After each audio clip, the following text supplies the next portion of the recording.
Battle Through the Heavens. By Heavenly Silkworm Potato. Kabanata 961. Labanan. Dapat may dahilan ang angkan ng Han sa likod ng kanilang mga aksyon. Kung tutuusin, ang laban na ito ay tungkol sa natitirang bahagi ng buhay ni Han Yu.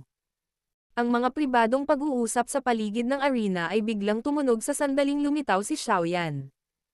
Maraming gulat na tingin ang paulit-ulit na dumampi sa kanyang katawan. Bahagyang nagsalubong ang mga kilay ni Hong Li habang nakatingin sa hindi pamilyar na Xiaoyan mula sa mga upuan ng angkan ng Hong. Sa kanyang pag-unawa sa angkan ng Han, ang kabilang partido ay tiyak na hindi basta-basta makakahanap ng taong mamamatay para sa kanila sa ganitong uri ng sitwasyon. Gayunpaman, kung hindi ito ang kaso, maaari bang makipaglaban talaga ang binatang ito kay Hong Chen? May isang matandang lalaki na nakasuot ng kulay abong damit sa tabi ni Hong Li. Nakapikit ang matandang lalaki, tila hindi pinapansin ang ingay ng labas ng mundo. Nakatago ang kanyang mga kamay sa ilalim ng kanyang manggas habang ang kanyang katawan ay nakasandal sa sandalan ng upuan. May badge na kulay berdeng pilak sa kanyang dibdib. Ang isang tore na may mahinang kidlat na kumikislap sa ibabaw nito ay iginuhit sa badge. Iminulat ng matanda ang kanyang nakapikit na mga mata nang marinig ang mga salita ni Hong Li. Sinulyapan niya si Xiaoyan bago gumamit ng paos na boses para mahinang magsalita. Napakalakas din ng batang ito. Nagtataka ako kung saan nakahanap ng ganoong katulong ang angkan ng Han. Oh, matatalo kaya siya ni Hong Chen. Medyo naging mahigpit si Hong Li nang marinig ito. Sa kakayahang makuha ang matandang ito na suriin siya ng ganito, tila ang binatang ito na may ordinaryong hitsura ay talagang hindi isang scapegoat na ipinadala ng angkan ng Han. Karamihan sa mga mataas na klase ng Dao techniques ng aking Wind Lightning Pavilion ay natutunan ni Hong Cheng. Bukod dito, ang Chi method na kanyang ginagawa ay isa ring nangungunang Chi method ng aking Wind Lightning Pavilion. Kalimutan ang tungkol sa mga katulad na antas. Ang kanyang lakas sa pakikipaglaban ay kayang makipaglaban sa kahit na mga eksperto sa tuktok ng klase ng Dao Huang. Mayroon talagang mga tao sa parehong henerasyon na maaaring talunin siya sa Central Plains. Gayunpaman, ang gayong tao ay hindi nagpakita sa Tianbei City. Muli ay dahan-daang ipinikit ng matanda ang kanyang mga mata nang sabihin ang mga salitang ito. Nakahinga ng maluwag ang puso ni Hong Li matapos marinig ang gray robe, matandang lalaki na nagsasalita sa ganitong paraan. Bakas sa mukha niya ang malamig na ngiti. Gusto niyang makita kung gaano kapangit ang ekspresyon sa mukha ni Han Chi pagkatapos matalo. Ang mga mata ni Hong Che ay tamad na dumaan kay Xiaoyan sa napakalaking arena na bato. Sinabi niya, "Sabihin mo sa akin ang iyong pangalan." Napangiti si Xiaoyan. Hindi niya pinansin ang mayayabang na salita ng taong ito at mahinang tumawa. Isang walang pangalang Xiaoyan, na hindi may kukumpara sa mahusay na reputasyon ng young master na si Hong Chen. Huwag mong bigyan ng lip service itong ama mo. Bibigyan kita ng 10 hininga para magpasya kung gusto mong mawala mag-isa o gawin kitang paile at itapon. Nanlamig ang mukha ni Hong Chen habang sumisigaw. Hindi na kailangan ng 10 paghinga. Mag-away lang tayo. Umiling si Xiaoyan. Ang kanyang mukha ay ganap na hindi nakakapinsala. Ang Hong Chen na ito ay talagang mayabang gaya ng inilarawan ng mga tao sa paligid. Naging malungkot ang mga mata ni Hong Chen. Tinitigan niya ng masama si Xiaoyan at sinabing, "Dahil gusto mong hanapin ang kamatayan, huwag mong sisihin ang young master na ito sa hindi pagpapakita ng awa." Maraming kumikinang nakidlat ang biglang lumabas sa katawan ni Hong Chen nang tumunog ang kanyang boses. Sa wakas, nag-transform sila sa isang patong ng kidlat na bumabalot sa kanyang buong katawan. Lightning Dao Chi Ha. Tumingin si Xiaoyan sa malalim na kulay pilak na Dao Chi na tumakip kay Hong Chen. Hindi mabilang na bilang ng mga pilak na ahas ng kidlat ang lumokso sa lahat ng direksyon. Maliwanag, ang taong ito ay nag-practice ng isang kidlat na Affinity Chi method na kilala sa malakas nitong OpenSiba na lakas. Tandaan ang aking pangalan, Hong Chen. Ang pagkatalo ng aking mga kamay ay iyong karangalan. Ngumuso si Hong Chen at biglang pumadyak. Isang kidlat na kasing laki ng isang braso ang bumaril kay Xiaoyan mula sa lupa, gumagalaw na parang ahas. Bahagyang itinaas ni Xiaoyan ang kanyang ulo habang tinitingnan ang kidlat na lumalawak sa paraang parang ahas. Bahagyang itinaas niya ang kanyang mga mata at marahang humakbang paarap ang kanyang paa. Isang malaapoy na jade berdeng Daochi ang bumaril din bago bumangga sa kidlat. Isang biglaang tunog ang lumitaw at ang napakalaking bato kung saan nangyari ang banggaan ay nauwi sa kalahating talampakan na malaking butas. Atake lang. Young Master Hong Chen, huwag kang gumawa ng kaunting panlilinlang. Mahinang tumawa si Xiaoyan habang nagsasalita. Hihihi.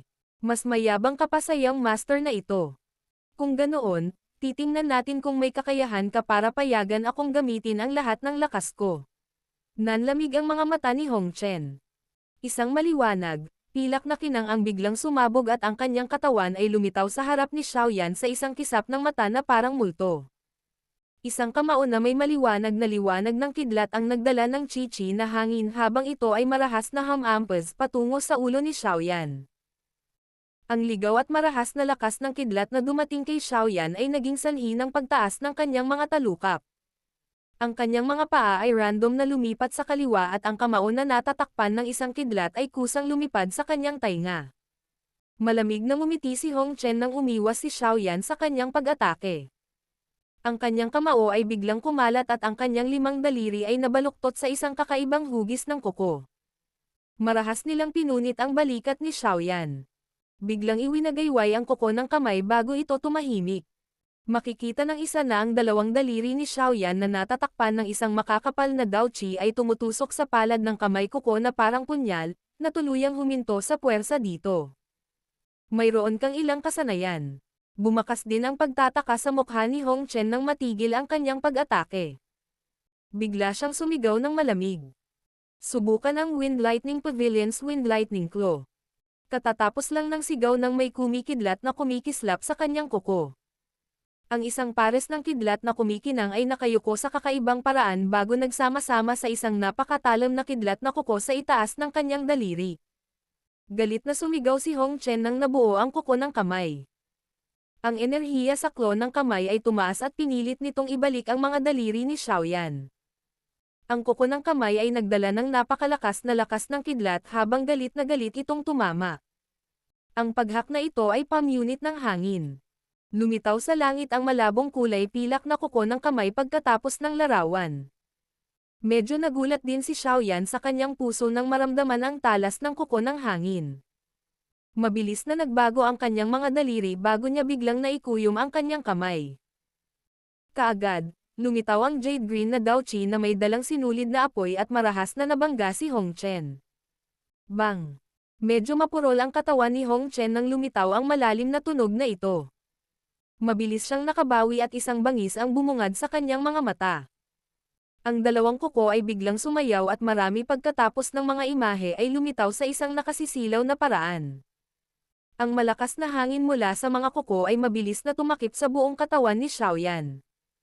Isang sipol ang lumitaw at paulit-ulit na umalangaw sa arena. Nanatiling walang kibo ang ekspresyon ni Xiaoyan sa harap ng ligaw at marahas na pag-ataking ito ni Hong Chen.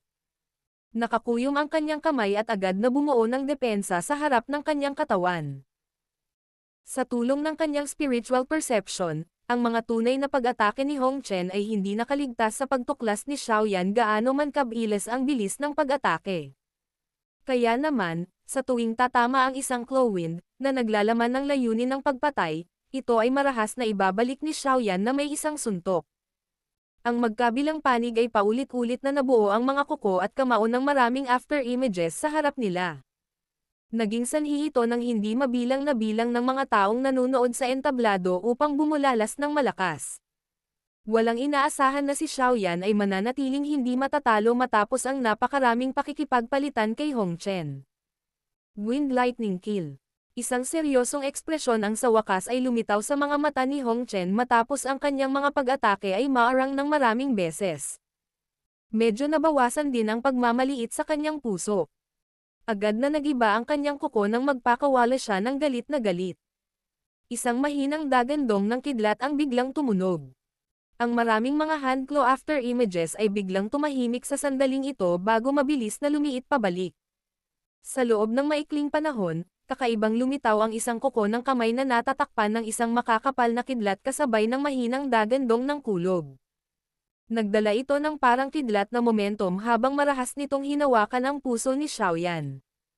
Mula sa hitsura ng momentum na ito, malamang na mahukay ang puso ni Xiaoyan kapag siya ay tinamaan. Marahang huminga si Xiaoyan bago tumalikod. Isang matinding lamig ang biglang bumalot sa kanyang maitim na mga mata. Isang walang katulad na malakas na daochi ang lumundag na parang tubig baha mula sa loob ng kanyang katawan sa lahat ng direksyon. Sa sandaling ito, ganap na ipinakita ni Xiaoyan ang kanyang lakas na 7-star Daohuang.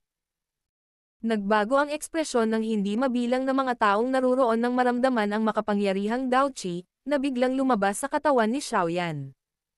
Isang bulalas ang umalangaw-ngaw na parang alon. Daohuang. Ang lakas ng taong ito ay malamang na mas malakas pa kaysa kay Han Yu mula sa angkan ng Han, di ba? Hindi nakakagulat. Naikuyom ng mahigpit ni Xiaoyan ang kanyang kamao habang umaalon ang daochi. Natigilan ito saglit bago ito agad na itinapon palabas. Octane Blast. Ang lakas ng kamao ay biglang tumaas ng ilang beses habang naglalakbay pa ito. Isang nakakatalam na sonic boom ang umalangaw-ngaw sa paligid ng kamao. Marahas na bumangga ang kamao sa kidlat ni Hong Chen sa gitna ng maraming nagulat na mga mata. Bang! Isang mababa at malalim na tunog ng banggaan ang biglang lumitaw. Ang malalakas na hanging ripples ay lumabas mula sa punto ng kontak. Maraming mga bitek na parang sapot ng gagamba ang kumalat din sa napakalaking malalaking bato sa paligid. Isang figure ng tao ang biglang bumaril habang kumalat ang mga crack lines. Ang kanyang mga paa ay humaplo sa lupa at bumuo ng isang halatang peklat na mahigit 12 metro ang haba. Ang mga mata ng lahat ay nagmamadaling tumingin at hindi sinasadyang makalanghap ng malamig na hangin. Ang taong pinilit na bumalik ay talagang si Hong Chen. Ang hindi mabilang na bilang ng mga tingin ay dumudulas pagkatapos magtagal sa Hong Chen ng ilang sandali. Napahinto silang lahat sa binata na nakatalikod lang ng 2 hakbang. Lalong lumakas ang pagkagulat sa kanilang mga mata. Ang taong ito ay talagang nagtagumpay sa isang banggaan kay Hong Chen. Anong dakilang nilalang ang taong ito? Dahan-daang iwinagayway ni Xiaoyan ang kanyang manggas at idiniin ng kanyang daliri ang kanyang braso sa paraang parang kidlat. Pinitik ang daliri at isang ligaw at marahas na lakas ng kidlat ang naalis sa kanyang katawan. Sa tingin mo talaga na ang maliit na kidlat na nakatagong puwersa na ito ay makakasama sa akin? Si Hong Chen, na nagpatatag ng kanyang katawan, ay kasalukuyang nagtataglay ng hindi pangkaraniwang masamang mukha. Tumingin siya kay Xiaoyan sa malungkot na paraan at sinabi. Sa hindi inaasahang pagkakataon, isa ka ring 7-star Daohuang. Nagtago ka ng malalim. Hindi ka takatakang nahanap ka ng angkan ng Han. Nagtataglay ka ng kwalipikasyon na maging kalaban ko, ngunit ang lakas na ipinakita mo ay malayo sa sapat kung nais mong talunin ako. Isang mahina at malalim na dagandong ang biglang lumabas sa lalamunan ni Hong Chen nang tumunog ang kanyang boses. Kaagad, isang kaluskos ang lumitaw mula sa loob ng kanyang katawan. Hindi mabilang na malapilak na ahas na kidlat ang lumabas mula sa kanyang mga buto, na bumabalot sa kanya sa loob ng isang layer ng kidlat. Dahil nasa loob ng isang kidlat, mabilis ding tumaas ang aura ni Hong Chen. Dahil kaya mong ibalik ang iyong master na ito, hahayaan kitang tingnan ang secret technique ng Wind Lightning Pavilion ngayon. Lightning God Descend. Biglang umapak ang mga paa ni Hong Chen at hindi mabilang na pilak na ahas ang lumabas sa ilalim ng kanyang mga paa. Sa loob ng maikling iglap, tumagos ito sa lugar sa loob ng radius na daan-daang talampakan. Si Hong Chen, na nasa loob nito, ay tila isang Diyos ng kidlat. Nakakatakot ang aura niya. Nagbago ang ekspresyon ng lahat sa angkan ng Han nang makita nilang ginamit talaga ni Hong Chen ang Lightning God Descend. Nagpalitan din ng tingin sina Han Zhou at Han Yu. Nakikita nila ang kaunting pag-aalala mula sa mga mata ng kabilang partido. Gayunpaman, nang ang kanilang mga tingin ay tumingin kay Xiaoyan, nakita lamang nila siya sa kanyang karaniwang kalmado. Ang kanyang emosyon ay hindi nabagbag kahit kaunti dahil sa pagbabago ni Hong Chen. Battle Through the Heavens. Kabanata 962. Lightning God Descend. Ang buong katawan ni Hong Chen ay natatakpan ng isang layer ng kidlat. Ang mga Silver Snake ay pinaputukan sa lahat ng direksyon. Marahil ito ay dahil sa secret technique, ngunit ang kanyang katawan ay naging mas malakas din. Nakatingin sa malayo, siya ay parang isang kulay pilak na metal na pagoda na puno ng nagbabantang aura. Tumaas ang kanyang aura. Pagkaraan ng ilang sandali, sa wakas ay huminto ito. Ang titig ni Hong Chen ay matamang nakatitig kay Xiaoyan habang siya ay nagpakawala ng malamig na tawa. Nakakuyom ang kanyang kamay at lumitaw ang isang dark black metal hammer. Isang kidlat na kumikinang sa ibabaw ng metal na martilyo. Ang metal hammer na ito ay isang kayamanan ng Wind Lightning Pavilion. Pinangalanan itong Mighty Lightning Hammer. Ang katawan nito ay nilikha gamit ang mga batong kidlat. Kung ginamit ito ng isang taong nag-practice ng Lightning Chi method, ang Dao Chi ng taong iyon ay makakaranas ng epekto ng pagpapalakas. Idinagdag na ang batong kidlat ay likas na mabigat, na puno ito ng lakas ng isa-isa ito. Ang isang ordinaryong eksperto ay hindi maglalakas loob na tanggapin ito ng direkta. Isang mahigpit na ekspresyon ang sumilay sa mga mata ni Hong Chen habang hawak niya ang Mighty Lightning Hammer. Paulit-ulit niya itong ini-swing at sinabayan pa ng nakakatalam na sonic boom. Ang sonic boom ay nailipat sa lupa at nabuo ang dalawang butas sa matigas na arena. Muli, naramdaman ni Hong Chen ang lakas na lumalakas sa loob ng kanyang katawan bago tinitigan si Xiaoyan na may siksik at malamig na mga mata. Sa huli ay sumigaw siya sa malamig na boses. Bahagyang kumunot ang noo ni Xiaoyan nang tumingin sa ganap na armado na si Hong Chen. Pagkatapos gumamit ng secret technique, halos umabot na sa lakas ng isang 9-star dawang ang kanyang lakas. Kung titingnan ito, talagang maganda ang epekto ng secret technique na ito. Bukod dito, mula sa kanilang naunang banggaan, naramdaman ni Xiaoyan na ang Chi method na ginawa ni Hong Chen ay talagang isang D-class Chi method. Kung hindi na lang siya atras ng isang dosenang hakbang pagkatapos na matanggap ang kanyang Octane Blast ng harapan. Ang taong ito ay nagtataglay ng mataas na kalidad na Chi method, Dao technique at armas. Ang kanyang lakas sa pakikipaglaban ay natural na nakakagulat. Dahil sa lakas ng taong ito, hindi dapat mahirap para sa kanya na hamanin ang isang taong higit sa kanyang antas. Kalimutan ang tungkol sa isang tao mula sa parehong antas, malamang na makakalaban pa niya ang isang eksperto sa tuktok ng klase ng Dao Huang. Hindi katakatakang naglakas loob siyang maging mayabang. Kung ibang tao mula sa parehong henerasyon ang nakilala si Hong Chen ngayon, malamang na ang taong ito ay mahihirapang makipaglaban kay Hong Chen maliban kung ang taong iyon ay nagtataglay ng espesyal na trump card. Sa kasamaang palad, si Xiaoyan ay hindi kasama sa mga taong ito mula sa parehong henerasyon. Ang paghamon sa isang tao na mas mataas sa antas ng isang tao ay maaaring mahirap na bagay sa ilang mga tao. Gayunpaman, ito ay isang napakapangkaraniwan na bagay para kay Xiaoyan, na minsang ginawang baldado ang Old Ground Demon Ghost, na nagtataglay ng hindi maarok na lakas. Si Hong Chen ay maaaring lumaban sa iba't ibang antas, ngunit hindi niya nagawang lumaban sa iba't ibang klase. Ang pakikipaglaban sa mga antas at pakikipaglaban sa mga klase ay maaaring magkaroon lamang ng isang pagkakaiba sa salita, ngunit ang mga ito ay dalawang ganap na magkaibang konsepto. Sila rin ay ganap na dalawang magkaibang larangan ng lakas. Nagtipon ang mga tingin sa buong lugar sa labanang ito na unti-unting pumapasok sa pangunahing kaganapan nito. Ang biglaang pagtaas ng lakas ni Han Chen ay nagdulot ng napakaraming tao na tahimik na nag-click sa kanilang mga dila. Ang Wind Lightning Pavilion na ito ay talagang karapat-dapat na maging isang paksayon na maaaring may rank sa Central Plains. Ang isang secret technique ay talagang nagawang payagan ang isang tao na magtaas ng lakas nito ng husto. Habang tahimik silang nagpupuri, nabaling din ang ilang tingin kay Xiaoyan. Pagkatapos ng tagpong iyon kanina, wala nang nangahas na maliitin ang hindi pamilyar na binata na ito. Sa pamamagitan ng kakayahang pilitin si Han Chen hanggang sa puntong kailangan niyang gumamit ng secret technique, malinaw na hindi ordinaryong tao ang taong ito.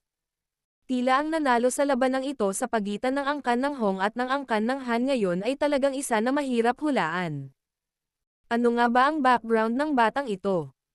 Sa pamamagitan ng kakayahang maabot ang ganoong antas sa murang edad, hindi siya dapat maging isang hindi kilalang tao. Bakit ang pangalang Xiaoyan ay hindi kailanman narinig sa hilagang rehiyon ng Central Plains o sa buong Central Plains? Tumingin si Hong Li kay Hong Chen na gumamit ng Lightning God Descend mula sa upuan ng Hong Clan at hindi sinasadyang nagsalita na may bahagyang pagsimangot. Bahagyang umiling ang nakakulay-kulay na matandang nasa gilid. Naramdaman din niya na ang pangalang Xiaoyan ay hindi pamilyar. Ang Central Plains ay walang katulad na malawak na may maraming mga nakatagong eksperto. Normal na hindi sila kilala. Hindi na kailangang mag-alala. Dahil ginamit ni Hong Chen ang Lightning God Descend, ang nanalo ay higit pa o hindi gaanong nagpasya. Pagkatapos ng lahat, sa kanyang kasalukuyang kalagayan, ang kanyang kidlat na pagkakaugnay na Chi Method at ang Mighty Lightning Hammer, kahit na isang eksperto sa tuktok ng Daohuang class ay mahirap talunin siya bago ang klase ng Daohuang. Nagsasalita ng kanyang mga iniisip sa mahinang paraan. Tumanggo si Hong Li nang marinig ito. Ang batang ito ay talagang kamangha-mangha dahil nagawa niyang pilitin si Hong Chen na gamitin ang secret technique. Gayunpaman, iyon lang. Ngumiti si Xiaoyan sa harap ng hindi mabilang na mga tingin. Dahan-dahan niyang kinuyam ang kanyang kamay at lumitaw ang isang napakalaking heavy Zuan ruler. Ang mabigat na ruler ay ipinasok sa lupa at ang malapad na katawan nito ay lumitaw na parang isang maitim na kalasag. Ang mabigat na pakiramdam nito ay isang bagay na kahit ang Mighty Lightning Hammer ni Hong Chen ay hindi maihahambing. Nagulat si Hong Chen nang makita niya si Xiaoyan na gumuhit ng mabigat na ruler bilang sandata. Lalong lumaki ang malamig na ngiti sa gilid ng kanyang bibig. Matapos maipakita ang Lightning God Descend, ang kanyang lakas ay lumakas ng husto. Kung ang kalaban niya ay tipong maliksi, kakaharapin pa rin niya ang ilang problema. Gayunpaman, kung gumamit din ang kanyang kalaban ng mabigat na uri ng armas, ang taong iyon ay hindi magkakaroon ng kakayahang gumanti sa harap ng sumasayaw na Mighty Lightning Hammer. Brat, hahayaan kitang makita ang Wind Lightning Pavilion Wind Lightning Hammer skill. Dapat kang lumihis kapag nakita mo ang mga miyembro ng Wind Lightning Pavilion sa hinaharap. Ibinuka ni Hong Chen ang kanyang bibig habang nakaharap kay Xiaoyan, ipinakita ang kanyang makakapal na ngipin. Ang kanyang mga paa ay biglang tumapak sa lupa at umalangaw-ngaw ang ingay ng dumadagandong na dagandong. Agad namang nanginig ang kanyang katawan. Bahagyang nanliit ang mga mata ni Xiaoyan nang gumalaw ang katawan ni Hong Chen. Masyado lang siyang pamilyar sa eksenang ito. Ang sulok ng bibig ni Xiaoyan ay naangat sa isang arko. Mahigpit na hinawakan ng kanyang kamay ang mabigat na ruler at marahas na ibinalibag ito sa kanyang likuran nang hindi lumilingon. Ang mabigat na ruler ay nagdala ng isang malakas na nakaka-pressure na hangin habang ang tunog ng isang sonic boom ay paulit-ulit na umalangaw-ngaw sa paligid ng ruler. Nang makarating ang ruler sa likuran ni Xiaoyan, isang napakalaking, maitim na martilyo ang biglang lumitaw bago hinaranggan ng ruler. Klang! Ang mabigat na ruler ay bumangga sa napakalaking martilyo at isang metal na tunog ang umalangaw-ngaw sa buong arena. Parehong mabilis na humiwalay sina Xiaoyan at Hong Chen at bumuo ng isang ligtas na distansya sa pagitan nila sa paraang parang kidlat. Mabuting brat, nakikita mo talaga ang mga after images ng 3,000 lightning movement ko. Pinatatag ni Hong Chen ang kanyang katawan at sumulyap sa nawawalang after image sa malayo. Ang kanyang puso ay hindi sinasadya na medyo nagulat. Nang iwagayway ni Xiaoyan ang kanyang mabigat na ruler kanina, tila naiintindihan ni Xiaoyan ang posisyon ni Hong Chen. Ang ruler ay hindi nagdalawang isip nang ito ay umindayog, na pinilit si Hong Chen na ihayag ang kanyang sarili. Mukhang kailangan kong tapusin ang taong ito ng mabilis. May limitasyon sa oras ang Lightning God Descend. Sa oras na iyon, ang aking katawan ay papasok sa isang pagod na panahon. Isang pag-iisip ang bumalatay sa puso ni Hong Chen habang ang ilang layunin ng pagpatay ay sumilay sa kanyang mga mata. Gumalaw ang kanyang katawan at muling lumitaw ang isang dumadagandong na tunog. Nag-transform ang kanyang katawan sa isang kidlat na tumawid sa 12-dosenang metrong distansya sa paraang parang kidlat. Sa isang paglukso, lumitaw ang kanyang katawan sa itaas ng ulo ni Xiaoyan. 1,000 Shattering Lightning Hammer. Chi. Isang nakakasilaw na kidlat ang paulit-ulit na sumabog mula sa Mighty Lightning Hammer. Sa pagtingin sa malayo, ang Hong Chen na iyon ay tila nagtaas ng napakalaking kidlat sa kalangitan. Nakakaloka ang aura nito. Ang napakalaking kidlat ay tumigil saglit bago ito ay parang kulog na bumaba mula sa mga ulap, marahas na tumama patungo sa ulo ni Xiaoyan. Ang biglaang malakas na liwanag na iyon ay karaniwang natabunan ang araw sa kalangitan. Six-joint body flowing ruler. Bahagyang nanigas ang mga mata ni Xiaoyan nang maramdaman niya ang nakakatakot na kidlat na pumutok ng paputok mula sa lahat ng direksyon. Ang mabigat na ruler sa kanyang kamay ay sumayaw sa paraang parang kidlat habang maraming larawan ng ruler ang sumubaybay sa isang malalim na landas at mabilis na napalitan ng mga anino ng ruler, na hindi man lang mapasok ng hangin. Ang ilang jade green na apoy ay tahimik na tumaas bilang pagtatanggol sa anino ng ruler. Bang! Ang anino ng pagtatanggol ng ruler ay nabuo lamang nang ang napakalaking martilyo ng kidlat ay bumagsak. Pagkatapos nito, marahas nitong dinurog ang anino ng ruler. Kaagad, hindi mabilang na anino ng ruler ang nakakalat. Gayunpaman, ang anino ng ruler ay nawala ng mabilis na pinalitan sila ng isang napakakapal na walang katapusang dami ng mga anino ng ruler. Kasunod ng paulit-ulit na paglitaw ng anino ng ruler na ito, ang napakalaking martilyo ng kidlat ay naging medyo ilusyon. Ang malaking lakas ng kidlat dito ay mabilis na naalis. Thousand Shattering Lightning Hammer, basagin. Bahagyang lumubog ang ekspresyon ni Hong Chen nang maramdaman niya ang mahusay na lakas ng pagtatanggol ng mga anino ng ruler ni Xiaoyan. Agad siyang nagpakawala ng galit na galit at pumutok ang martilyo ng kidlat sa kanyang kamay. Mabilis na napaatras ang kanyang katawan. Boom! Halos agad na sumabog ang martilyo ng kidlat nang umalis ito sa kamay ni Hong Chen. Hindi mabilang na lakas ng kidlat ang bumasag sa anino ng depensa ng ruler mula sa lahat ng direksyon. Ang shadow defense ng ruler ay mabilis na naging thinner sa ilalim ng sobrang siksik na pag-atake na ito. Hindi na nito nagawang mapunan ang sarili sa oras. Hahaha. Titingnan ko kung paano mo aalisin ang espesyal na wind lightning strength ng aking wind lightning pavilion. Umikot ang katawan ni Hong Chen at bumagsak sa lupa. Pagkatapos nito, tumingin siya kay Xiaoyan, na napapalibutan ng kulay pilak na wind lightning strength, bago tumawa ng malakas. Ano ba ang dapat ipagmalaki, isang wind lightning strength? Isang malamig na tawa ang ipinadala mula sa web ng kidlat pagkatapos tumunog ang tawa ni Hong Chen. Kaagad, isang jade green na apoy ang sumiklab sa isang biglaang paraan. Sa ilalim ng apoy na ito, ang lakas ng kidlat ng hangin na iyon ay tila natugunan ang kanyang kalaban dahil ito ay mabilis na pinasingaw ng mataas na temperatura sa kawalan.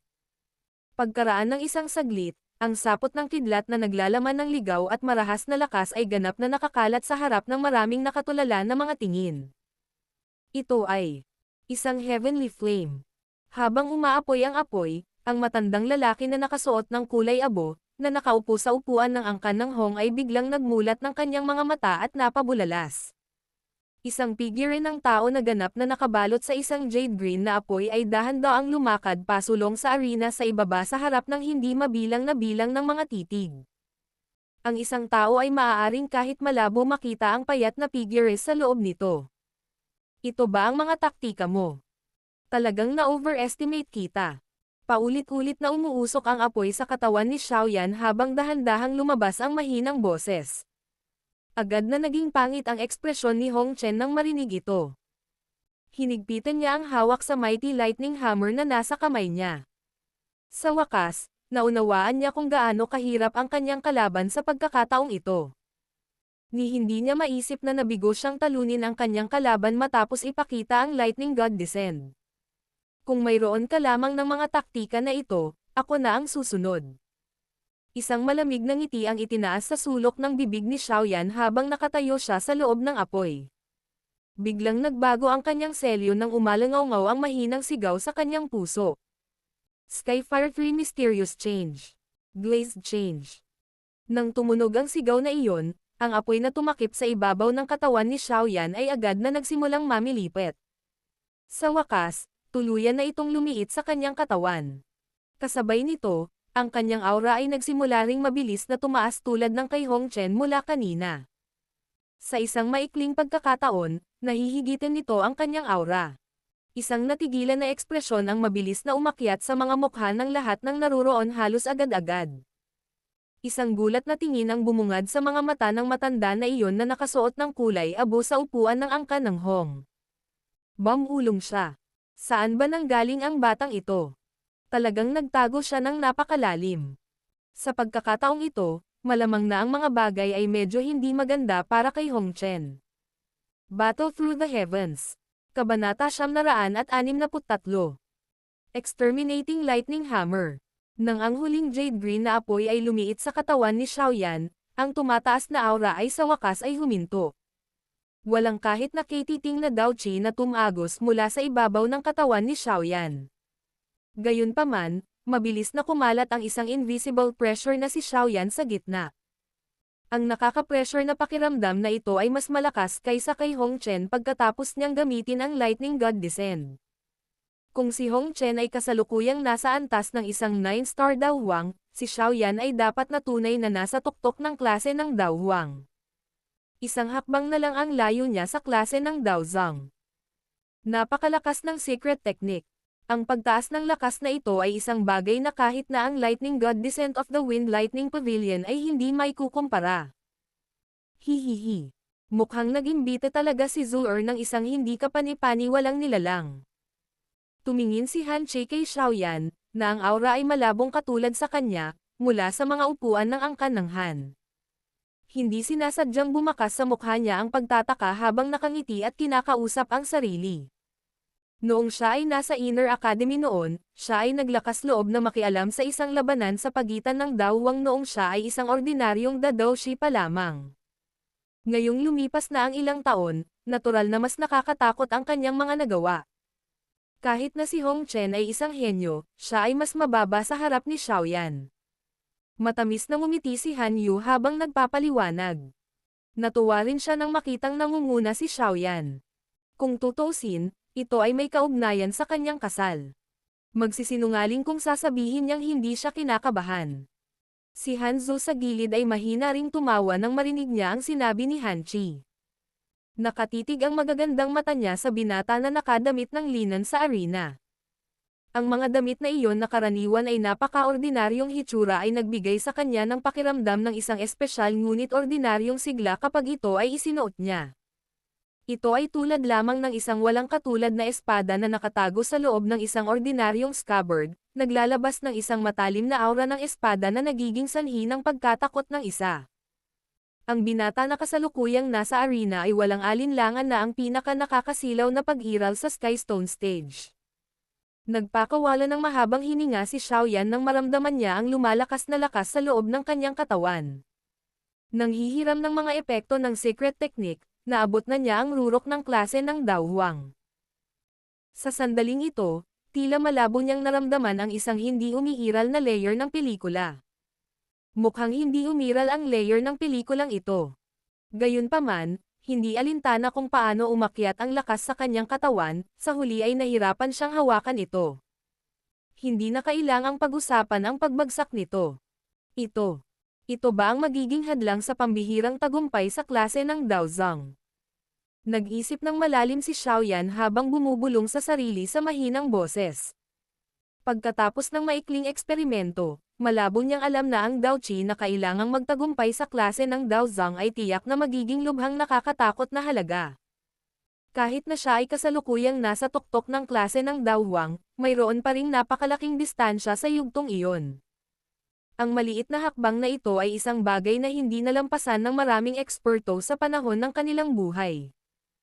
Maaaring isipin ng isa ang kahirapan na kasangkot. Kung nasa akin ang huling dalawang pagbabago ng Skyfire Mysterious Change sa sandaling ito at gagamitin ko ang mga ito sa pakikipagtulungan sa Heavenly Flame, magagawa ko bang malagpasan ang hadlang na iyon? Ang mga mata ni Xiaoyan ay kumikislap habang ang kanyang puso ay medyo kumukulo na mainit. Ang pamamaraang ito ay maaaring talagang kapakipakinabang. Kung mayroon siyang oras sa hinaharap, maaari niyang subukan ito. Mabilis na ibinalik ni Xiaoyan ang kanyang isip sa realidad habang ang ideyang ito ay nag-flash sa kanyang puso. Dahan-dahan niyang itinaas ang kanyang ulo at ngumiti sa mataimtim na mukha na si Hong Chen sa tapat. Agad na hinawakan ng mahigpit ng kamay niya ang mabigat niyang ruler habang humahakbang ang paa niya. Sa isang hakbang, siya ay halos kumikislap sa daan-daang talampakan. Bahagyang nagbago din ang ekspresyon ni Hong Chen nang biglang humakbang si Xiaoyan. Ang kulay pilak na kidlat ay nagmamadaling lumabas sa ilalim ng kanyang mga paa. Agad namang nanginig ang kanyang katawan. Shi. Isang maitim na mabigat na ruler ang biglang lumitaw sa itaas ng ulo ni Hong Chen. Walang awang hinampas nito ang ulo niya.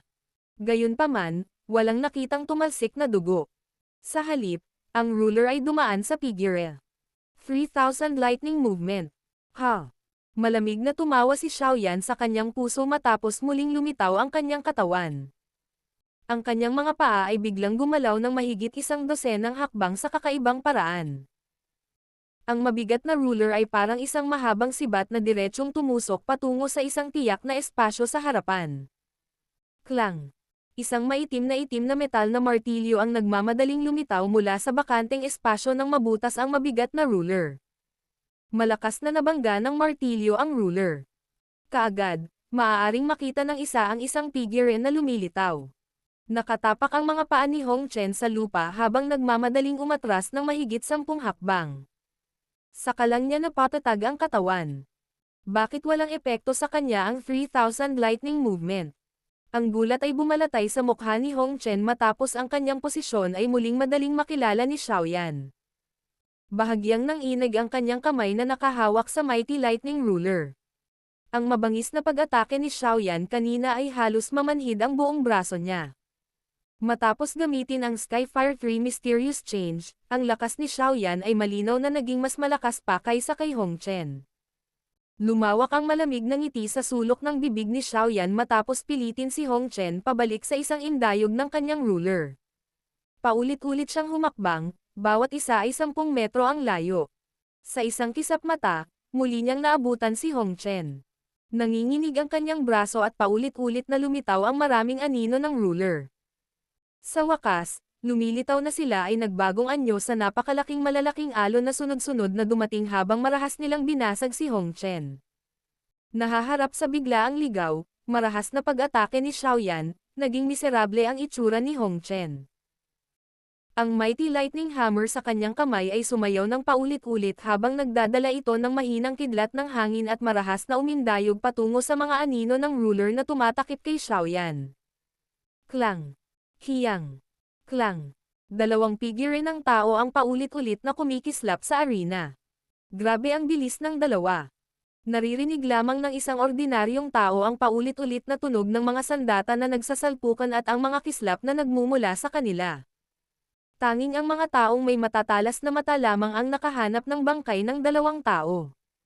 Sa sandaling ito, ang sitwasyon sa arena ay isa kung saan unti-unting nahulog si Hong Chen sa kawalan pagkatapos gamitin ni Xiaoyan ang Skyfire 3 Mysterious Change. Ang kanyang Dao Qi ay hindi kasing lakas ng kay Xiaoyan. Sa paghahambing ng liksi, nagawang umasa ni Xiaoyan sa kanyang espiritual na pagdama upang matukoy ang posisyon ni Hong Chen anumang oras. Kung ito ay sa pisikal na lakas, ang katawan ni Xiaoyan ay mas malakas kaysa kay Hong Chen pagkatapos napino ng maraming likas na kayamanan at ng heavenly flame. Paano makakalaban ni Hong Chen si Xiaoyan sa ganitong sitwasyon kung siya ay palaging dehado?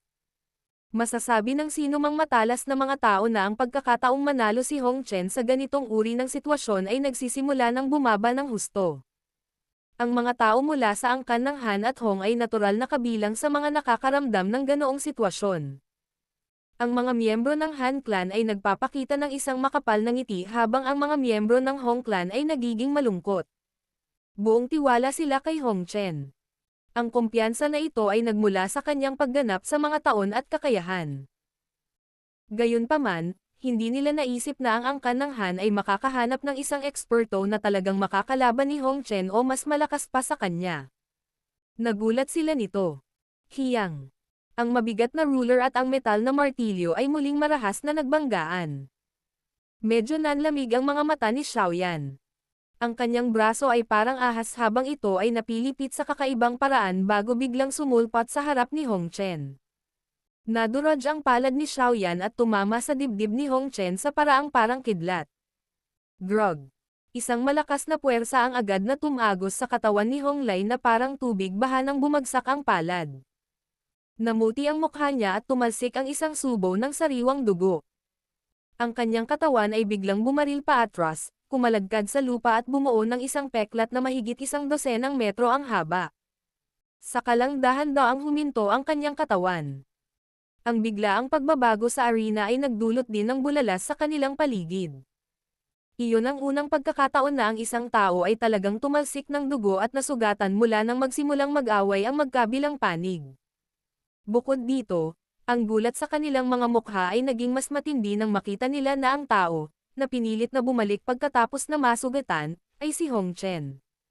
Sa pagpapatuloy ng labanan hanggang sa ganoong yugto, natuklasan ng ilang tao na maingat na nagmamasid na hindi man lang nagalaw ni Hong Chen ang mga damit ni Xiaoyan mula pa noong una. Gayunpaman, si Hong Chen ay napunta na sa isang pambihirang kahabag-habag na kalagayan. Bahagyang itinaas ni Xiaoyan ang kanyang mga mata matapos pilitin si Hong Chen pabalik gamit ang isang palad. Sinulyapan niya si Hong Chen sa lupa sa malayo at mahinang sinabi. Tumayo ka, hindi kikitil ng palad mo ang iyong buhay. Madilim at malamig ang mukha ni Hong Chen. Puno ng kabanggas ang kanyang mga mata. Isang subo ng sariwang dugo na may halong laway ang iniluwa bago siya dahan-daang umakyat. Mga masasakit na salita ang lumabas sa kanyang bibig. Ikaw ang una sa parehong henerasyon na nagpilit sa akin sa ganoong kalagayan. Pinunasan ni Hong Chen ang bakas ng dugo mula sa sulok ng kanyang bibig. Itinaas niya ang kanyang ulo at ipinakita ang isang pares ng mabagsik na mata na tila pag-aari ng isang sugatang mabangis na hayop. Marahas niyang kinagat ang kanyang dila at tumalsik ang isang subo ng sariwang dugo. Ito ay nakakalat sa Mighty Lightning Hammer. Nang madikit ang sariwang dugo sa martilyo, isang madugong baho ang agad na nagsimulang kumalat sa Mighty Lightning Hammer. Huminga ng malalim si Hong Chen habang hawak ng kanyang kamay ang Mighty Lightning Hammer. Isang dagandong ang kaagad na lumabas sa kanyang bibig habang ang marahas na kidlat na pagkakaugnay na. Dao Qi ay lumabas sa kanyang katawan sa paraang tumatawa, lumilitaw na parang kidlat. Sa wakas, ito ay ganap na natipon sa Mighty Lightning Hammer sa kanyang kamay. Sa pagdami ng dumaraming kidlat na Dao Qi, nagkalat din ang bakas ng dugo sa Mighty Lightning Hammer.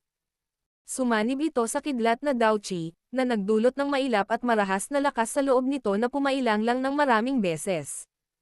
Sa pagtingin sa mga kilos ni Hong Chen sa arena, bahagyang nagbago ang mga ekspresyon ng mga nasa Hong Clan. Mahina ring bumuntong hininga ang matanda at nakaabo na lalaki habang sinasabi. Pinilit niya talaga si Hong Chen na gamitin ang Dao skill na personal na itinuro sa kanya ng ruler ng pavilion ng ating Northern Pavilion. Ang Xiaoyan na ito ay talagang napakalakas. Malamang na halos walang sino man sa parehong henerasyon ng Wind Lightning Pavilion ang makakalaban sa kanya. Maliban kung bahagyang nanginig ang nakakulay-kulay at matandang lalaki nang umabot sa puntong ito ang kanyang mga salita. Kaagad, bamulong siya. Maliban na lang kung si Miss Fang ang lumalaban. Agad na nanigas ang katawan ni Hong Lai nang marinig ito.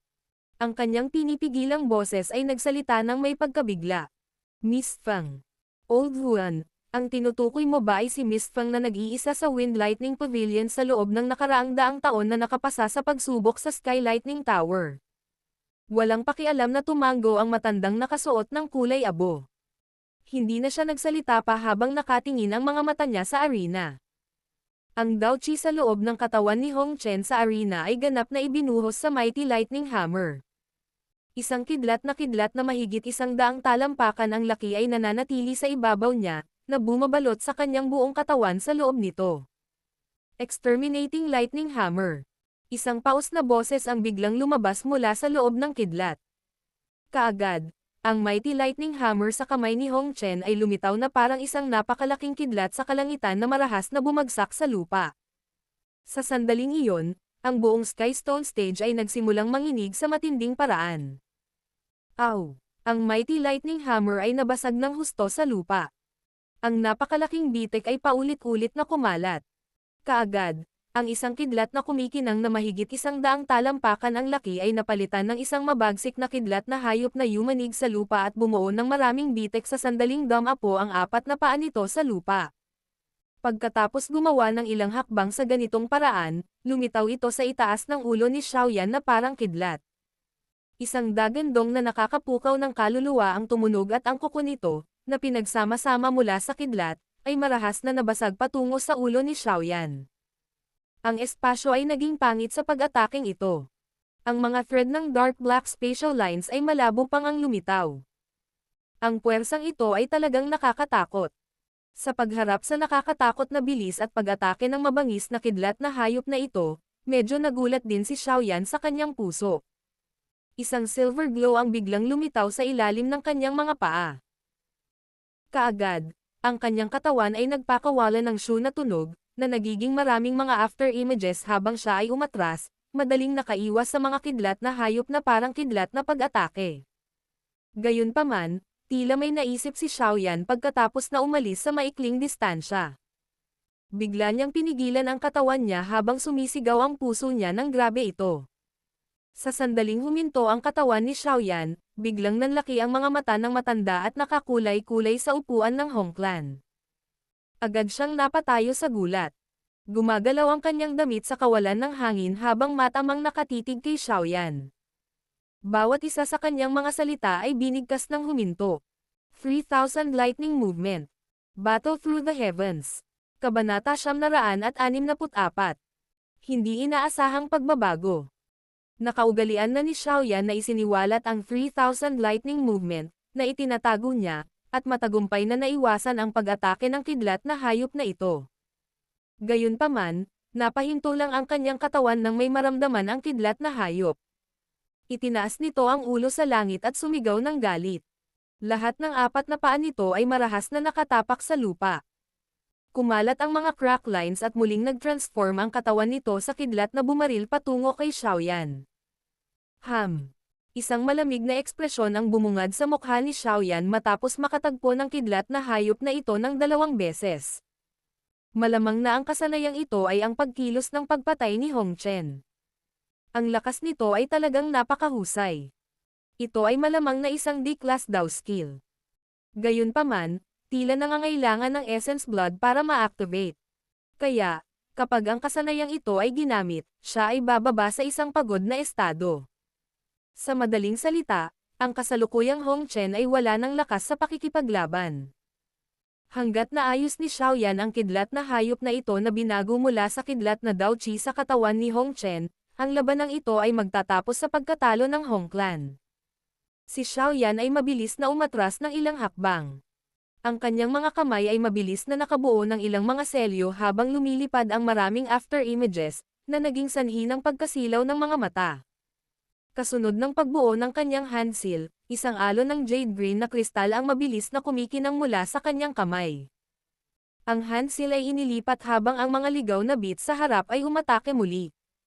Sinabayan pa ito ng kaunting dagandong ng kidlat. Bahagyang kumunot ang noo ni Xiaoyan. Muling umatras ang kanyang mga yabag at mabilis ding pumutok ang kanyang bibig. Sa bandang huli, para siyang palakan ng biglang bamuka ang kanyang bibig. Kaagad, isang umuungal na leon na tigre ang umuungal sa langit. Lion Tiger Gold Shattering Roar. Ang biglaang parang substance na sonic wave ay mabilis na kumalat mula sa bibig ni Xiaoyan. Sa harap ng isang suntok na banggaan sa sonic wave na ito, ang katawan ng kidlat na hayop na marahas na humahampas ay agad na huminto. Ang mga kulog sa buong katawan nito ay kumikislap na parang kuryente. Ang apat na paa nito ay dumulas din sa lupa habang pilit itong napaatras ng 12-12 metro bago tuluyang nagawang harangin ang lakas ng sonic wave. Ang lakas mula sa sonic wave ay nagkalat ng ang kidlat na napakalaking mga mata ay kumikislap. Isang mahinang dagandong ang ibinuga habang itinaas nito ang mga forelimbs. Ang napakalaking katawan nito ay lumundag pasulong na parang gutom na tigre, na natagpuan ang kanyang biktima, at lumukso ito ng 12-12 metro pasulong bago lumitaw sa itaas ng ulo ni Xiaoyan. Ang mabangis na bibig nito, na natatakpan ng kidlat, ay marahas na kumagat sa ulo ni Xiaoyan. Hindi na muling umatras si Xiaoyan sa harap ng mabangis na kagat ng kidlat na hayop. Ang bilis kung saan nabuo ng kanyang mga kamay ang selyo ay naging mas mabilis. Ilang sandali pa, bigla silang huminto at ang maliwanag na jade green na kristal na kumikinang ay mabilis na natipon sa isang misteryosong handprint ng enerhiya. Ang jade green na handprint ng enerhiya ay kasing laki lamang ng isang palad. Ang buong katawan nito ay naglalabas ng isang kristal na ningning, na para bang ito ay ginawa ng isang kulay berdeng kristal na nagbigay dito ng katangi-tanging anyo. Hindi lamang maganda ang hitsura nito, ngunit ang enerhiya na nakapaloob sa loob nito ay medyo nakakatakot. Habang nabuo ang handprint, mabilis ding dumating ang madilim na figure sa itaas ng ulo ni Xiaoyan. Isang malamig na ngiti ang sumilay sa kanyang mukha nang iangat niya ang kanyang ulo at tumingin sa napakalaking bibig ng kidlat. Umiwas ang katawan niya at pumulupot ang braso niya sa kakaibang paraan bago dumaikit sa ulo ng kidlat na hayop. Si Flipping Seal. Agad na nagpakawala ng nakakatakot na dagandong ang kidlat na hayop nang magkita ang dalawa. Ang mga kumakatok na arko ng kidlat ay lumokso sa buong katawan nito. Gayunpaman, ang mga kidlat na ito ay mabilis na naglaho sa kakaibang paraan nang sila ay nakipag-ugnayan sa jade green na kristal na liwanag. Smash! Isang lamig ang bomb-alot sa mga mata ni Xiaoyan nang biglang naglabas ng mahinang sigaw ang kanyang bibig. Marahas na nanginginig ang kanyang kamay at biglang pumutok ang lakas ng light seal. Ang maliwanag na jade green na glow ay parang araw na sumabog sa sandaling ito. Tinakpan ng lakas ng liwanag ang ligaw at marahas na kidlat na kumikinang sa katawan ng kidlat na hayop. Sa ilalim ng pagguho ng maringal na enerhiyang ito, ang mayabang na kidlat na hayop ay nagbuga ng humihikbi na iyak. Sa huli, ito ay naging isang kulay pilak na liwanag na lugar na may boom na tunog, at naghiwalay sa harap ng maraming nagulat na mga mata. Ang light seal ay mabilis ding naglaho sa sandaling pumutok ang kidlat na hayop. Malamig ang mga mata ni Xiaoyan habang nakatingin sa gulat na mukha ni Hong Chen sa di kalayuan. Hinigpitan niya ang kamay at muling lumitaw ang mabigat na ruler. Ang kanyang mga paa ay tumuntong sa lupa at ang kanyang katawan ay agad na nawala. Nagbago ang ekspresyon ni Hong Chen nang makita niyang nawala ang katawan ni Xiaoyan. Napatingin siya sa mighty lightning hammer sa tabi niya at nagmamadaling inilahad ang kamay niya. Gayunpaman, bago pa man mahawakan ng kanyang kamay ang martilyo, isang malakas na hangin ang hamampes sa kanyang katawan. Niyanig ng mabangis na puwersa ang kanyang katawan hanggang sa kinaladkad ito sa lupa, na bumuo ng peklat na 12-dosenang metro ang haba. Grog. Si Hong Chen ay nagluwa ng isang subo ng sariwang dugo matapos muling makaranas ng matinding suntok. Bago pa siya makatayo ay muling umatake ang itim na figure. Sa wakas, dala nito ang momentum ng isang kidlat habang walang awa itong humahampas sa ulo ni Hong Chen. Inaamin ko ang pagkatalo ko. Nanliit ang mga mata ni Hong Chen habang nagmamadaling sumigaw nang makita niya ang napakalaking katawan ng ruler. Shi. Ang mabigat na ruler ay biglang huminto nang ito ay kalahating talampakan pa mula sa ulo ni Hong Chen. Ang puwersa na nakapaloob dito ay ipinadala sa himpapawid at hinampas ang buong katawan ni Hong Chen sa lupa. Si Hong Chen ay lumitaw na parang isang palaka na naiupi. Ang kanyang buong katawan ay lumitaw na sobrang miserable. Sa sandaling ito, hawak ng isang kamay ni Xiaoyan ang ruler. Ang katawan ng napakalaking ruler ay huminto sa itaas ng ulo ni Hong Chen habang ang kanyang buong katawan ay idiniin sa lupa. Ang eksenang ito ay naging sanhi ng pagkatahimik ng buong Skystone stage. Walang nag-asam ng ganoong katapusan. Sa simula, walang sino man ang nag-akala na ang kilalang kabataang henyo ng Tianbei City ay matatalo sa napakasama at miserableng paraan ng isang hindi pamilyar na binata. Ang labanan ay tumagal ng ilang panahon, ngunit sino mang may tunay na mahusay na paningin ay makakatuklas na ginamit ni Hong Chen ang lahat ng kanyang lakas habang ang binata na nakadamit ng linan ay lumitaw na parang walang ripples na lumang balon mula pa noong una. Siya ay parang napakalalim na tubig na hindi maarak, na nagpapahirap sa iba na mahulaan ang anuman. Talagang nanalo siya. Ang lahat mula sa angkan ng Han sa mga upuan ng angkan ng Han ay tumingin kay Hong Chen sa arena na pinilit ng mabigat na ruler ni Xiaoyan hanggang sa hindi na siya ng ahas na kumilos. Huminga sila ng malalim na hangin at bamulong sa paraang nagpapahiwatig na hindi sila gaanong manggahas na paniwalaan ang sitwasyon. Kahit na mataas ang tingin ko sa kanya, tila minamaliit ko pa rin siya. Talagang hindi ka panipaniwala ang binatang ito. Mahinang bamantong hininga si Han Chi habang bamantong hininga. Ang dalawang pinakamasayang tao ay sina Han Yu at Han Zhou. Nakahinga ng maluwag si Han Yu, na tila nag-alis ng mabigat na pasanin habang si Han Zhou ay hindi maipaliwanag na masaya. Ang payat na figure sa arena ay hindi namamalayang nag-iwan ng isang hindi malilimutang tatak sa loob ng kanyang puso. Clap clap. Natahimik sandali ang Skystone stage bago unti-unting binasag ang katahimikan sa pamamagitan ng kaway ng palakpakan at tagay. Ang kapana-panabik na labanan sa pagitan ng mga nakababatang henerasyon ay naging dahilan upang madama nila na sulit ang kanilang paglalakbay. Ito ay lalo na ang kaso para sa nakadamit na Linan, binata na nag-iwan sa kanila ng napakalalim na impresyon. Ang mga ekspresyon ng mga tao mula sa angkan ng Hong ay hindi pangkaraniwang pangit sa gitna ng mga tagay ng buong lugar. Noong una, inakala nila na nakulong nila ang angkan ng Han, ngunit nahuli nila ang kanilang mga sarili. Nawala lahat ng mukha nila ngayon. Dahan-dahang binawi ni Xiaoyan ang kanyang heavy Zuan ruler habang nakatayo sa arena. Ibinaba niya ang kanyang ulo, sinulyapan si Hong Chen bago tumalikod para umalis. Nakatalikod na ang katawan ni Xiaoyan nang bumungad sa mga mata ni Hong Chen ang isang ganid at mabangis na ekspresyon habang nakahiga siya sa lupa. Ang magkabilang kamay niya ay dumiin sa lupa at isang kidlat na nakatagong arrow ang bumaril mula sa kanyang manggas at tumusok patungo sa likod ni Xiaoyan. Ang biglaang hindi inaasahang pagbabago ay agad na naging sanhi ng hindi mabilang na bilang ng mga tao na nagpalabas ng isang tandang. Agad na tumunog ang mga sumpa. Hinayaan ni Xiaoyan na mabuhay si Hong Chen, ngunit ang huli ay talagang nang-ahas na gumawa ng isang kasuklam-suklam at duwag na kilos. Shi. Ang kidlat na nakatagong arrow ay tumpak na tumama sa likod ni Xiaoyan sa harap ng maraming nagulat na mga tingin bago tumagos dito. Gayunpaman, walang kahit isang maliit na bakas ng dugo ang lumitaw bilang isang resulta. Sa halip, naging sanhi ito ng unti-unting pagkalabo ng figure. After images. Agad na nabigla ang puso ni Hong Chen nang makita ang eksenang ito. Nagmamadali siyang umatras. Gayunpaman, napaatras pa lang ang kanyang mga paa nang biglang nanigas ang kanyang katawan. Isang kamay ang hindi namalayan na inilagay sa isang lugar sa likuran niya.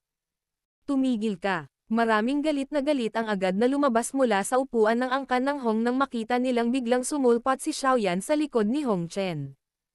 Agad na kumilos ang matanda at nakakulay abo, na naging malabong figure na bumaril patungo sa arena. Ibinigay mo na itong buhay mo. Huwag mong sisihin ang sinuman maliban sa iyong sarili. Isang malambot na boses ang nalipat sa tainga ni Hong Chen habang ang isang nakakatakot na lamig ay kumakalat mula sa puso ni Hong Chen. Bago pa siya makahingi ng awa, isang puwersa na ang walang awang pinaputukan sa kanyang likuran. Grog. Isang subo ng sariwang dugo ang tumalsik at ang katawan ni Hong Chen ay mahinang bumagsak. Sa wakas, nabasag ang ulo niya sa lupa. Nagpakawala ng hininga si Xiaoyan at sabay na sumipa palabas, pinalipad ang katawan ni Hong Chen patungo sa isang puwersang na baril.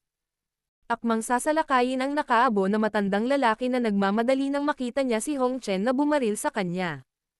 Kaagad niyang iwinagayway ang manggas at nabawasan ang puwersa.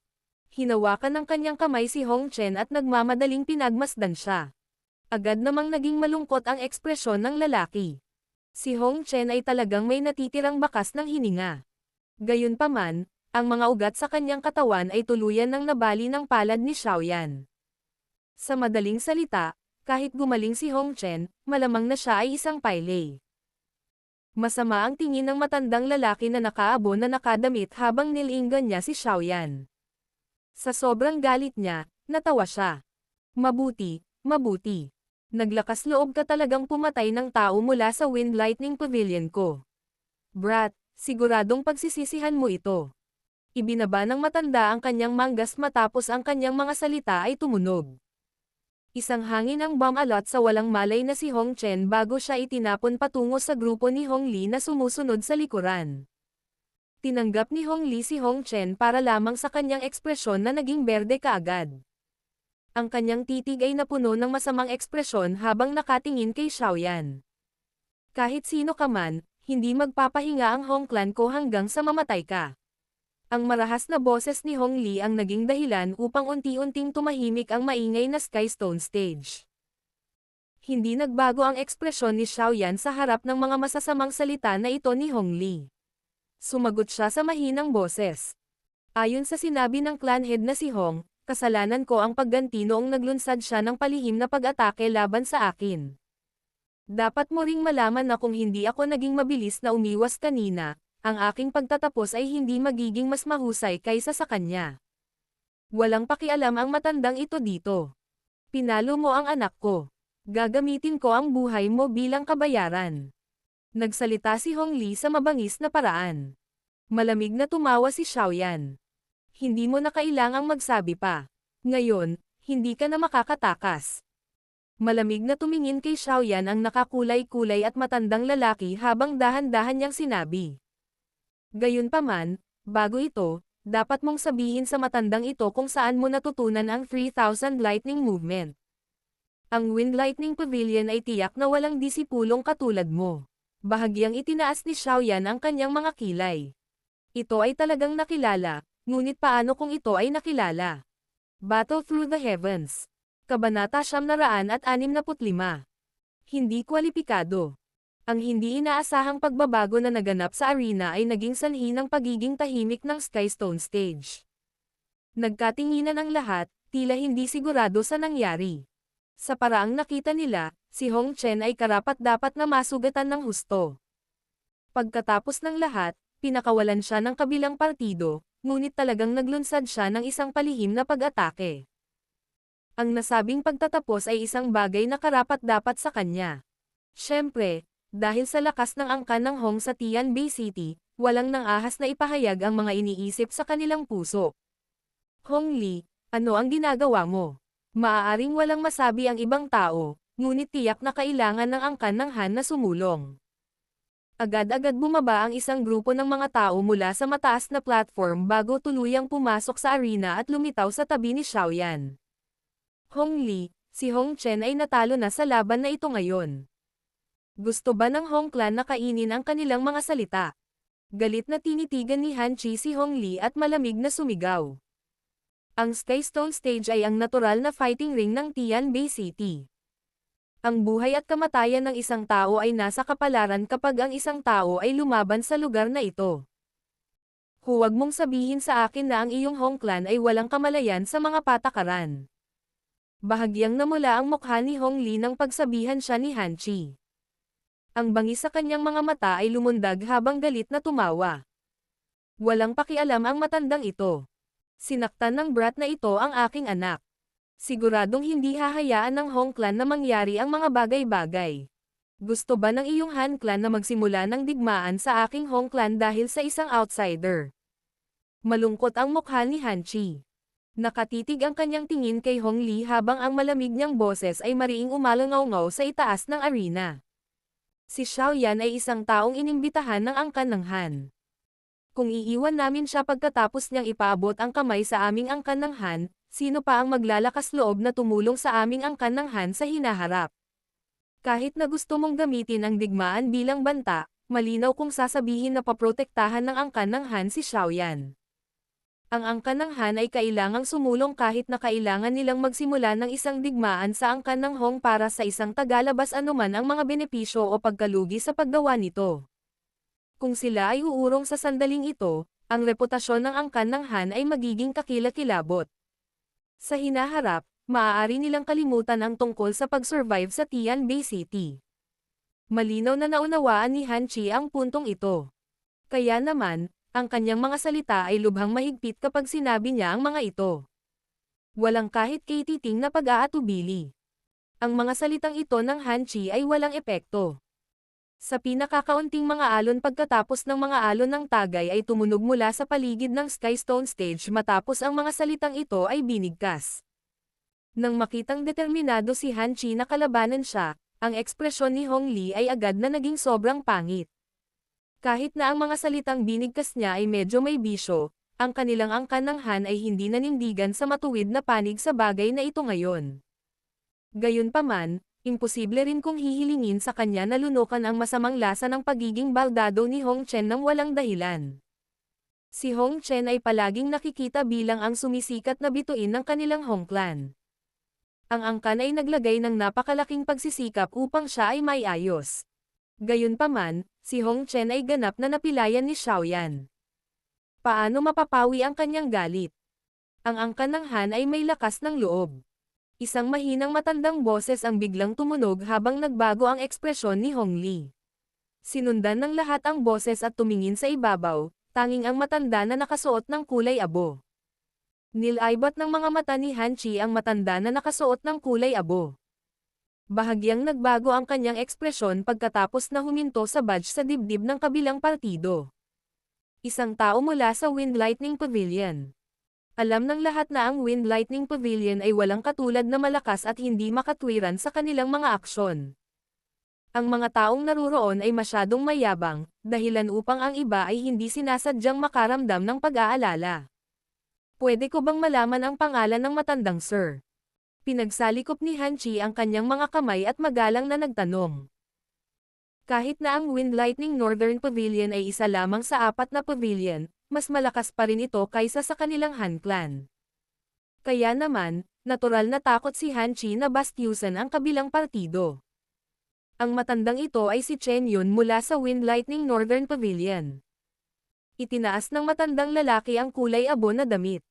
Nanatili pa ring impassive ang boses niya. Chen Yun.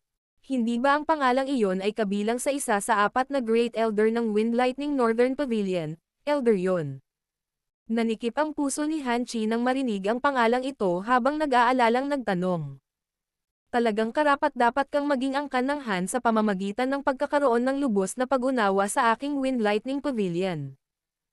Bahagyang ngumiti ang matanda at nakakulay-kulay habang sumagot.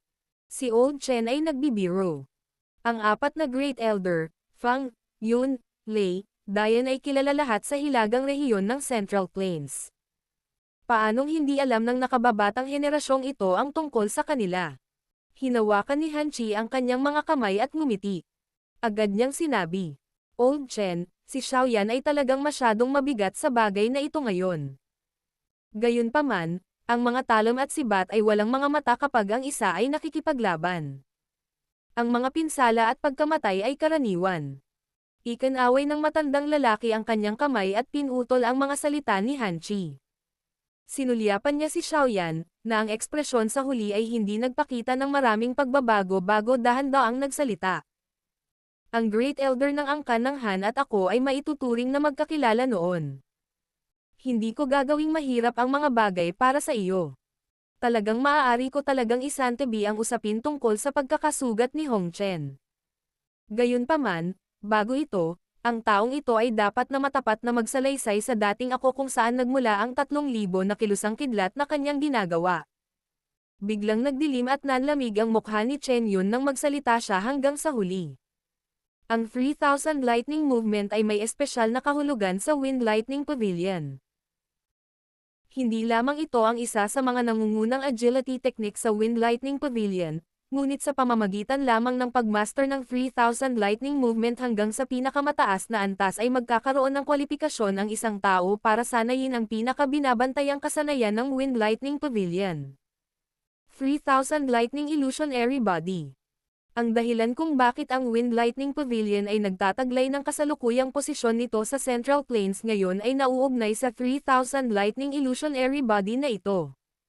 Gayunpaman, ang kahirapan sa pagsasanay nito ay napakataas. Isa sa mga kinakailangan ay kailangan ng isa na makabisado ang 3,000 Lightning Movement hanggang sa pinakamataas na antas. Sa mga taong ito, kakaunti ang mga tao, sa loob ng buong Wind Lightning Pavilion, na matagumpay na nakabisado ito. Maaaring ilarawan ng isa ang 3,000 Lightning Illusionary Body bilang ang evolved form ng 3,000 Lightning Movement. Kaya naman, ang liksi na daw skill na ito ay binabantayan ng mahigpit ng Wind Lightning Pavilion.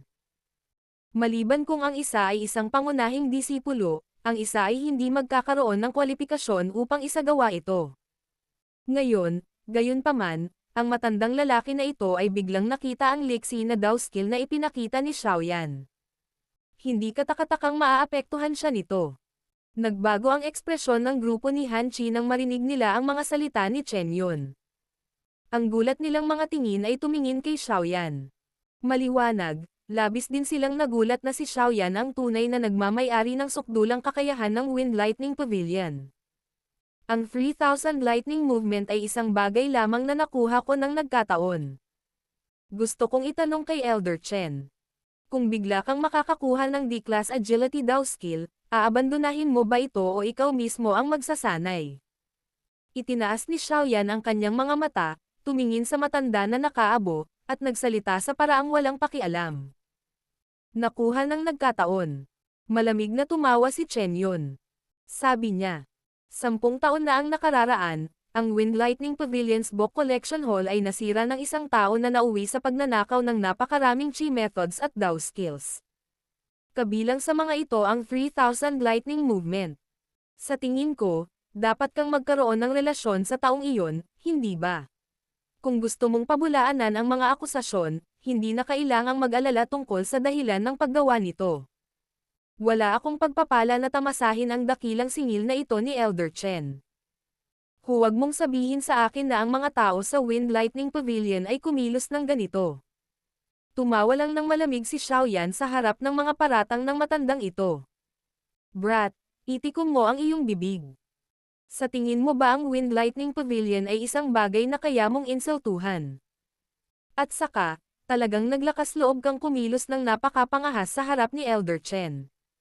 Mukhang talagang minamaliit mo ang kanyang matanda. Humakbang si Hong Li at galit na sumigaw. Bahagyang kumunot ang noo ni Han Chi nang marinig ang mga salitang ito. Tahimik niyang pinagalitan ang walang hiya sa kanyang puso. Sa pagsasabi ng mga salitang ito, ang taong ito ay malinaw na nagnanais na ilagay si Xiaoyan sa harap ni Chen Yun at paandarin si Chen Yun. Kaya't ang angkan ng Hong ay naghiganti at hindi masasamahan ng iba.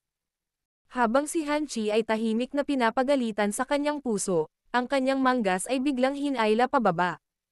Nilinggan niya ang kanyang ulo, para lamang makita ang magandang mukha ni Hanzo na nagmamakaawa sa kanya. Isang mahinang boses ang narinig niya. Ama, kailangan mo siyang tulungan. Tumawa ng mapait si Han Chi at bumantong hininga. Ang babaeng ito, Old Chen. Ang bagay na ito ay malamang na isang hindi pagkakaunawaan. Kung pag-uusapan natin ito ng maayos, dapat natin itong lutasin. Bakit kailangan nating makipagtagpo ng mga espadang nakabunot? Itinaas ni Han Chi ang kanyang mga kamay kay Chen Yun at magalang na nagsalita. Ang bagay na ito ay walang kinalaman sa iyong angkan ng Han. Ang 3,000 Lightning Movement ay isa sa mga lihim na kasanayan na hindi maaaring ikalat sa sinumang tagalabas. Kaya, ang bagay na ito ay hindi basta-basta maisantabi. Malamig na sinulyapan ni Chen Yun si Han Chi. Agad na dumausdas ang kanyang tingin kay Xiaoyan habang malamig na nagsalita. Mayroon kang dalawang pagpipilian. Isa, bumalik sa akin sa Wind Lightning Northern Pavilion at hayaan ang pavilion head na magpasya kung paano ka haharapin. Dalawa, ang matandang ito ay papatayin ka kaagad. Kahit na ano, ang 3,000 Lightning Movement ay hindi dapat dumapo sa mga kamay ng isang tagalabas. Ang mga tao mula sa angkan ng Hong ay tahimik na tumawa sa malamig na boses nang marinig ang mga salita ni Chen Yun na walang puwang para sa pagtatalo. Ang mga mukha ng grupo ni Han Chi ay naging sobrang pangit sa halip. Ang magandang mukha ni Hanzo ay biglang naging mas mapatla. Old Chen. Ibinuka ni Han Chi ang kanyang bibig na may balak na magsalita pa. Han Chi, pinahintulutan ka lang ng matandang ito na magsalita ng labis dahil sa Great Elder ng angkan ng Han. Huwag kang magkulang sa pagpapahalaga sa kabaitan. Ang bagay na ito ay hindi bagay na maaari mong pakialaman. Kung talagang gusto mong gawin ito, malamang na hindi makayanan ng iyong angkan ng Han ang galit ng Wind Lightning Pavilion. Malamig na sigaw ni Chen Yun. Bahagyang nagbago ang ekspresyon ni Han Chi nang marinig ang malamig na sigaw ni Yun Chen. Ang lakas ng angkan ng Han at ang Wind Lightning Pavilion ay napakalayo. Kung nilayo ng kabilang partido na sirain sila, mangangailangan lamang ito ng intensyon. Tito Han, ang bagay na ito ay walang kinalaman sa inyong lahat. Huwag ituloy ang pakikialam. Isang tawa ang ipinadala habang si Han Chi ay nagpupumiglas sa kanyang puso. Naging sanhi ito ng pagyanig ng kanyang puso. Itinaas niya ang kanyang ulo, para lamang makita ang nakangiting mukha ni Xiaoyan. Xiaoyan. Paumanhin. Bahagyang humigpit ang kamao ni Han Chi habang bumantong hininga. Siya ang pinuno ng angkan ng Han. Responsable siya sa Han Clan para sa bawat aksyon. Ang mga salitang ito ni Xiaoyan ay malinaw na nagpahiwatig na hindi niya nais na ang angkan ng Han ay madamay sa bagay na ito. Napangiti si Xiaoyan. Hindi niya sinisi si Han Qi. Ang lakas ng Wind Lightning Pavilion ay napakahusay. Mabuti para kay Xiaoyan na nag-iisa. Sa pinakadulo, makakatakas lang siya. Napakalaki ng Central Plains. Paano magagawa ng Wind Lightning Pavilion ang gusto nito? Gayunpaman, kung isasama niya ang angkan ng Han, ang angkan ng Han ang magiging pasanin niya. Kaya naman, sobrang kalmado pa rin si Xiaoyan sa kanyang puso. Sa totoo lang, pagdating sa ganitong level niya, hindi na mahalaga ang lahat ng ito. Ang tinatawag na tumatawa sa sitwasyon ay naglalarawan sa prinsipyong ito. Hihihi. Hindi inaasahan na mayroon ka pa ring katapatan. Malamig na tumawa si Chen Yun. Ang kanyang namungunot na kamay ay dahan-daang inalis mula sa kanyang manggas habang mahinang sinabi. Dahil iyon ang kaso, pinaplano mo bang sundan ako pabalik sa Wind Lightning Pavilion, o gusto mo ba na ang matandang ito ay kumilos at pilayin ka? Biglang tumawa si Xiaoyan habang nakatingin sa walang pakialam na mukha ni Chen Yun. Umiling siya. Hindi ako interesado sa Wind Lightning Pavilion. Kaya, hindi ako pupunta. Tumanggaw si Chen Yun. Pamatak ang intensyon ng pagpatay sa kanyang mga mata. Kung ganoon, pipiliin mo ang pangalawang ruta. Dahan-daang itinaas ni Xiaoyan ang kanyang ulo. Bumalandra ang pagmamalaki sa kanyang bata at gwapong mukha nang ibukan niya ang kanyang bibig at ngumiti. Tungkol sa pagpilay sa akin. Sa totoo lang, hindi ka pa rin kwalipikadong gawin iyon sa iyong lakas, na hindi pa umabot sa 5-star Daozang.